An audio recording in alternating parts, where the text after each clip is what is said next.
potentially dangerous weather situations, specially built receivers can be automatically activated by the signal to warn of the impending hazard. Tests of the signal and receiver performance are normally conducted by the National Weather Service at 11 a.m. each Wednesday.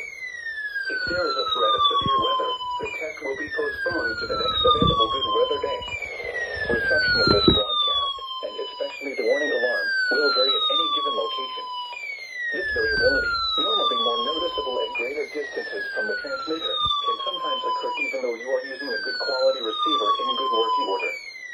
To provide the most consistent and dependable warning service possible, the warning alarm will be activated for hazardous watches and warnings for the following counties: in southeast New York, Bronx, Kings, Nassau, New York, Orange, Putnam, Queens, Richmond, Rockland, Suffolk, and Westchester; in northern and central New Jersey, Bergen, Essex, Hudson, Hunterdon, Middlesex, Monmouth, Morris, Passaic, Somerset, Sussex, Union, and Warren; and in southwest Connecticut, Fairfield.